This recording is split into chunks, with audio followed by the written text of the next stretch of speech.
Welcome to Learn English at Home Community. Today, we're off to Finland, a country of 5 million, countless lakes, and forests so green you'd think they dipped the entire country in emerald paint. Now Finland's got this reputation, the happiest country in the world. But wait though, does a nation famous for bone-chilling winters and weeks without sunshine top the global happiness charts? You might be picturing Finns dancing around all day with reindeer, but reality's more complex.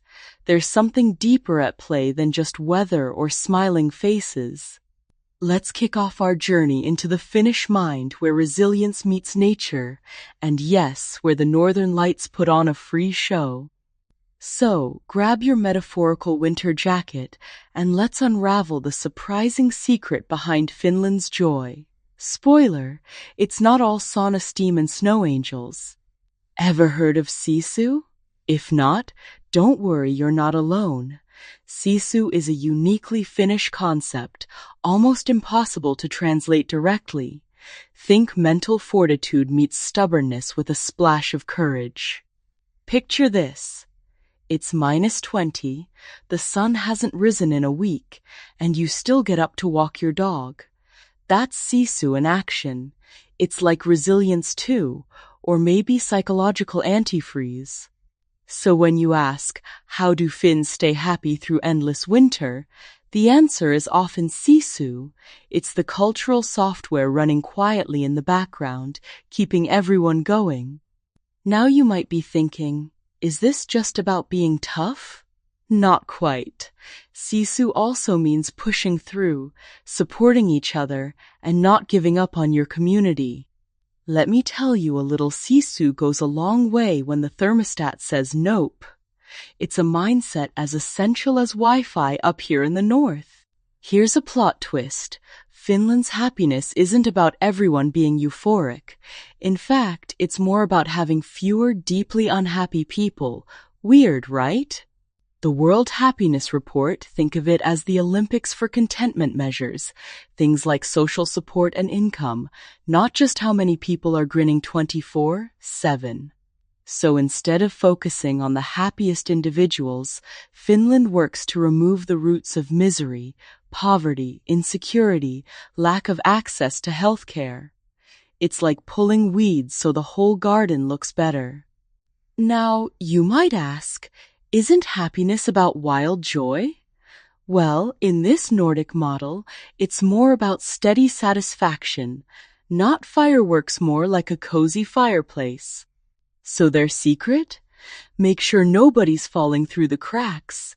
It's happiness by subtraction. Take away the pain points, and what's left is a pretty content country. Let's get personal. What does Finnish happiness actually look like? Meet Lena, a 70-year-old who skateboards, swims, and even tags graffiti. She says, "Don't care what other people think. That's freedom, Finnish style." Or Tiro, the designer who crafts ceramic sausages. He swears by the power of working with your hands. It's like meditation, total focus, no doom scrolling. Now, Luca, the chef, believes food is more than fuel, it's a way to connect. He says the real magic happens when you cook and eat together, making memories, not just meals. So, what's the common thread? Whether it's staying active, creating with your hands, or sharing a meal, happiness is built from simple daily rituals. Maybe you're thinking, isn't happiness supposed to be complicated? Nope. Sometimes it's just about doing what you love and not worrying if you look silly on a skateboard at 70. How do you actually measure an entire country's happiness? The World Happiness Report does it with surveys and a cocktail of indicators. Income, trust, health, and social support. Think of it as the ultimate wellness checklist. But here's the technical twist. They use subjective well-being as a metric, which basically means asking, how satisfied are you with your life? It's less about giggles, more about life satisfaction curves. Freedom and trust are heavy hitters. If you can make choices about your life and feel confident the system isn't cheating you, that's a big happiness boost. Now, you might be skeptical. Don't stats just miss the real story? Actually, they reveal it. In Finland, fewer people have deep struggles, so the average rises. It's statistical happiness engineering. So next time you see a happiness ranking, remember, it's not just about who's smiling, about who's not suffering.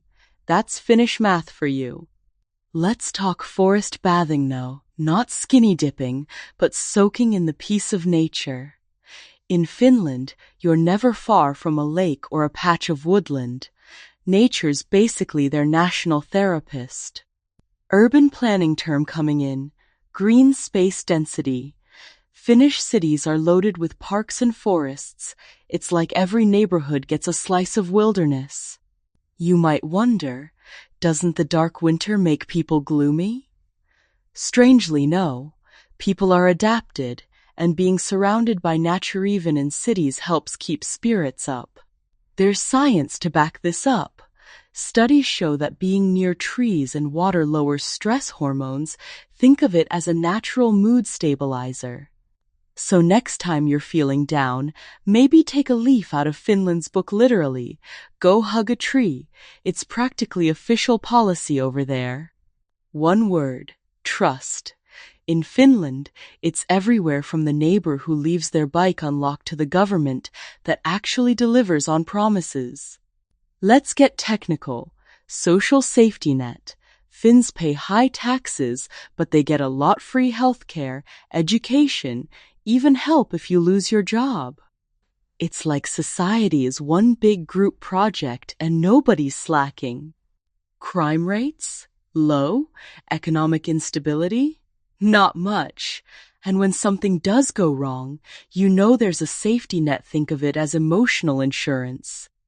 Now, you might ask, don't heavy taxes make people grumpy? Not really, because they see direct results like not having to worry about medical bills or college debt. Bottom line, feeling safe is a happiness supercharger. And in Finland, security isn't just a buzzword, it's baked into the system. Let me take you back. Finland wasn't always this stable. For centuries, it was the underdog, ruled by Sweden, then Russia, and not exactly rolling in dough. Their first economic engine? Timber. For decades, Finland was basically the Amazon of Europe, exporting wood and paper. That's resource-based development in action. But here's where it gets interesting. After wars and a huge depression in the 1990s, they pivoted from logs to laptops. Innovation culture took root. Think Nokia and Angry Birds. This economic resilience adapting from natural resources to tech shows another Finnish superpower, dynamic adaptation, or what economists call structural transformation. So, if you're wondering, how did Finland afford all this happiness? It's been a 150-year journey from forests to high tech, all fueled by education and grit. Now, before you pack your bags for Helsinki, remember Finland isn't perfect. In the past, they battled high suicide rates and heavy drinking. Serious issues, right? But through government action, think public health campaigns and mental health support, they've halved those suicide rates and cut back on alcohol problems. That's social intervention at work. No country gets a free pass, though. Finland faces new problems, an aging population, demographic shift, anyone? Rising housing costs, and recently, energy shortages.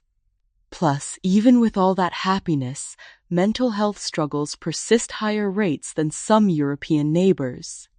It's proof that the pursuit of well-being never really ends. So, the next time someone says, Finland's got it all figured out, remember they're still solving problems just like the rest of us. Happiness takes work even at the top. So, what can we learn from Finland's happiness playbook? First up, trust. Building real trust in neighbors, government and society pays happiness dividends. Next, security. Having a strong safety net, whether it's free healthcare or support when life gets rough, reduces stress and frees up mental energy for joy. You might be thinking, is it really that simple? Well, add in daily movement, creative hobbies, time in nature, and strong social connections, and you're on the right track. And let's not forget sisu, that quiet determination to keep going, even when life feels like a blizzard. It's an attitude we can all borrow. Final thought. Happiness isn't about constant cheerfulness. It's about building a life with fewer big worries, more peace, and the freedom to be yourself. Maybe that's a little bit of Finnish magic we can all try.